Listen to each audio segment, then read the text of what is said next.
వల్లభనేని వంశీ ఆరోగ్య పరిస్థితిపై మాజీ మంత్రి పేర్ని నాని స్పందించారు. కృష్ణా జిల్లా కంకిపాడు ప్రభుత్వ ఆసుపత్రిలో చికిత్స పొందుతున్న వల్లభనేని వంశీని పరామర్శించిన పేర్ని నాని ఆయన భార్యను అడిగి వివరాలు తెలుసుకున్నారు. శ్వాసకోశ సమస్యలతో పోలీస్ కస్టడీలో ఉన్న వంశీని ప్రభుత్వ ఆసుపత్రికి తరలించారని తెలిపారు. ప్రస్తుతం వంశీ ఆరోగ్య పరిస్థితి మెరుగ్గా ఉందని, కక్షపూరితంగా ఈ ప్రభుత్వం వ్యవహరించడం సరైన పద్ధతి కాదన్నారు.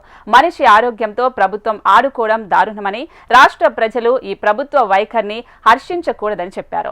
నకిలీ ఇళ్ల పట్టాల వ్యవహారం టీడీపీ ప్రభుత్వ హయాంలో జరిగిందని, వంశీ టీడీపీలో ఉన్నప్పుడు చంద్రబాబు ఈ వ్యవహారం పట్టించుకోలేదని, పార్టీ మారేసరికి కక్షపూరితంగా వ్యవహరిస్తున్నారని ఆరోపించారు పేర్ని నాని. నూజివీడు కోర్టు వారు కస్టడీకి ఇచ్చిన నేపథ్యంలో ఈరోజు ఉదయం వంశీ గారిని కంకిపాడు పోలీస్ స్టేషన్కి హనుమాన్ జంక్షన్లో ఉన్నటువంటి కేసు రీత్యా ఇక్కడికి విచారణ కోసం, కస్టోడియల్ విచారణ కోసం కంకిపాడు తీసుకొచ్చారని చెప్పి అందరికీ తెలిసిన విషయమే. మరి రాత్రి నుంచి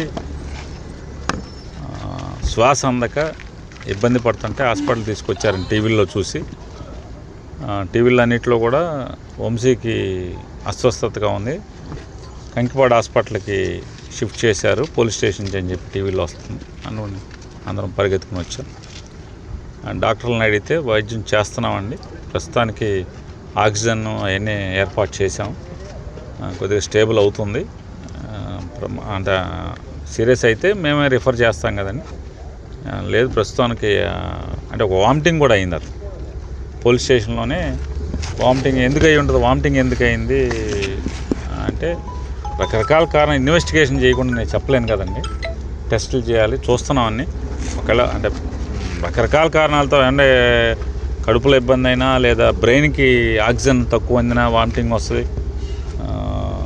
లంగ్స్లో కంజెషన్ ఉన్నా వస్తుంది, రకరకాల కారణాలు ఉంటాయి. ఏదన్నా నేను పొద్దున్న కల్లా ఇన్వెస్టిగేషన్ చేసి కానీ చెప్పలేము కారణం ఏంటనేది.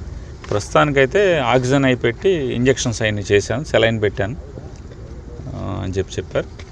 దాని మీద కొంచెం కుదుట పడిందని చెప్పని అంటే పోలీసు వారు కూడా సార్ ఆయన కస్టడీలో ఉన్నారు కాబట్టి మీరు బయటే ఉండాలి కాబట్టి అంటే సార్ పొద్దునే వద్దామని చెప్పని అందరం, ఆయన శ్రీమతి గారు కూడా ఇప్పుడు వెళ్ళారు, పొద్దున్నే మళ్ళీ వచ్చి ఎలా ఉంటుంది అనేది చూసుకుంటాకని చెప్పని. ప్రస్తుతానికైతే స్టేబుల్గా ఉందని చెప్పి డాక్టర్ గారు చెప్పారు.